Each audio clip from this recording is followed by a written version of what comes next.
Hello students, আজকে Python problem solving এ যে number চেকিংটা আমরা করব সেটা খুব ইন্টারেস্টিং একটা নাম্বার।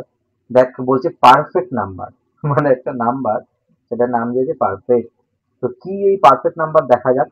না দেখ, ডেফিনেশন বলছে a perfect number is a positive integer that equals to the sum of its proper ডিভিজার।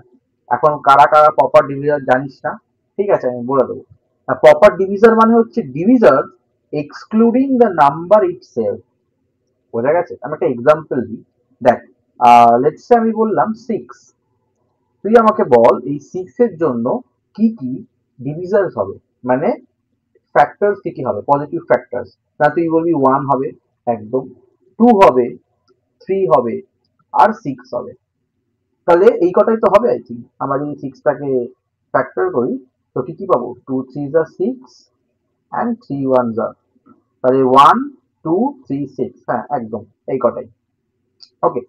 তো এখন দেখ, এইগুলো হচ্ছে এই যে যতগুলো পেলাম ওয়ান টু থ্রি সিক্স, এই পুরোটাকে বলা হয় ডিভিজার্স, নর্মাল ডিভিজার্স, পজিটিভ ডিভিজার্স। ওকে, ডিভিজার্স। বাট যখন বলে প্রপার ডিভিজার, তখন সেগুলো কি কি হয়ে যাবে? প্রপার ডিভিজার সেগুলো কিন্তু সিক্স এর জন্যই। ঠিক আছে, সিক্স এর ক্ষেত্রে কি কি হবে? না শুধুমাত্র এই সবকটাই হবে এই নাম্বারটা ইটসেলফ, মানে অরিজিনাল নাম্বার কি ছিল ছয়, তো সেই নাম্বারটা এটা হবে না, আমরা এক্সক্লুড করব, বাদ দেবো। তাই জন্য এখানে আমি লিখেছি এক্সক্লুডিং দ্য নাম্বার ইটসেলফ, ওটা বাদে বাকিগুলো হবে। তাহলে প্রপার ডিভিজার কোনগুলো হলো? ওয়ান হলো, টু হলো, থ্রি হলো। তাহলে এরকম নাম্বারটা আগে আমরা প্রপার ডিভিজার বের করব, তাদের সাম দেখতে হবে। তাহলে ওয়ান, টু, থ্রি এগুলো প্রপার ডিভিজার, এদের তুই সাম কর। তাহলে one plus two plus three, এটা কিন্তু সিক্স দিচ্ছে, মানে অরিজিনাল যে আমার নাম্বারটা। তাহলে এরকম নাম্বারকে বলা হয় পারফেক্ট নাম্বার। ঠিক আছে, আরো একটা এক্সাম্পল দেখ না। সিক্স এর পরে আর একটা হয় 28, মানে এই পারফেক্ট নাম্বার যদি আমি এখানে লিখে দিই এক থেকে 500-র মধ্যে, ঠিক আছে, তিনটে মাত্র পারফেক্ট নাম্বার হয়। একটা সিক্স হয়, একটা 28 হয়, আর একটা 496 খুব সম্ভবত। তো এই তিনটেই পারফেক্ট নাম্বার আছে। ওকে। তো যেমন আমরা যদি 28টাকে দেখি, এর ডিভিজার কি কি হবে?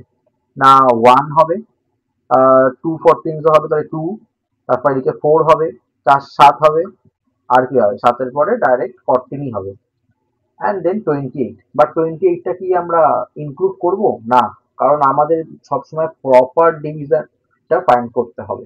তাহলে আমরা 28, এটা নাম্বার ইটসেলফ, এটা আমরা এক্সক্লুড করব। ঠিক আছে, তাহলে এটা আমি মুছে দিচ্ছি, শুধুমাত্র এইগুলোই থাকবে। ওকে। এবার তুই দেখ, এগুলো যোগ করে কি আমরা অরিজিনাল নাম্বারটা পাচ্ছি, অর্থাৎ 28টা কি ফিরে পাচ্ছি?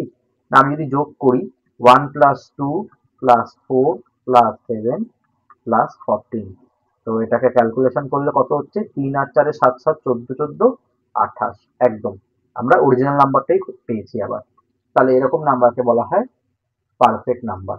তাহলে আমাকে এবার প্রশ্ন হচ্ছে কি করে আমরা ডিভিজার ফাইন্ড করব? সিম্পল, এই যে নাম্বারগুলো কি জেনারেট হচ্ছে, তো আমরা এক থেকে চেকিং করছি এবং কত অবধি যাচ্ছি সেই নাম্বারটার আগে অবধি। তার মানে আমার সিম্পল একটা রেঞ্জ ফাংশন থাকবে, যেখানে আমার এক থেকে শুরু হবে কত অবধি? না অরিজিনাল যে নাম্বারটা আছে, লেটস সে এন, এন হচ্ছে ভেরিয়েবল, তাহলে এন এর মধ্যে থেকে একটা একটা করে নাম্বার জেনারেট হবে এবং দেখবো সেটা দিয়ে ভাগ যাচ্ছে কিনা। একটা ভেরিয়েবল আমার থাকবে, মানে এরকম হবে কিছুটা। ফর আই, ধর একটা আমি ভেরিয়েবলের নাম দিলাম ইন রেঞ্জ, এটা আর কিন্তু, হ্যাঁ, ওয়ান কমা এন, এন হচ্ছে আমার নাম্বারটা থাকবে। এবার ভাগ যাচ্ছে কিনা তাহলে আমি কি করে চেক করবো?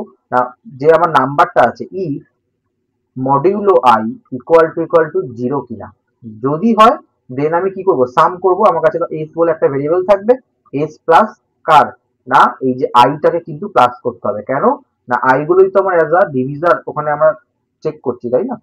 তো তাই জন্য এস প্লাস আই হয়ে যাবে। এরকম ভাবে ক্যালকুলেশন হয়ে গেলে আমরা লাস্টে চেকিং করব ইফ সামটা কি অরিজিনাল নাম্বারের সঙ্গে সমান কিনা, ডবল ইকুয়ালস টু হবে। যদি হয় তাহলে তখন আমরা প্রিন্ট করব এটা কি পারফেক্ট নাম্বার। ঠিক আছে, পারফেক্ট নাম্বার। এলস, এখানে একটা কোলন হবে, এলস আমরা প্রিন্ট করব নট পারফেক্ট নাম্বার। বুঝে গেল? তো এই হলো প্রোগ্রামটা। আমরা প্র্যাকটিক্যালি করি। তাহলে ইন বলে আমি একটা ভেরিয়েবল নিচ্ছি যার মধ্যে আমি ইনপুটটা নেব। তাহলে int input enter the number.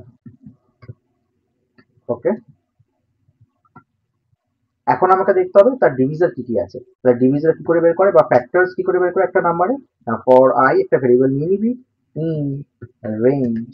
রেঞ্জটা কত হবে না, 1 থেকে আমরা চেক করা শুরু করব, কমা দিয়ে এন লিখবো, কারণ এন অব্দি তো যাবে না, এন এর কম এক ঘর কম অব্দি যাবে, তাহলে আমরা এন লিখলেই কাজ শেষ।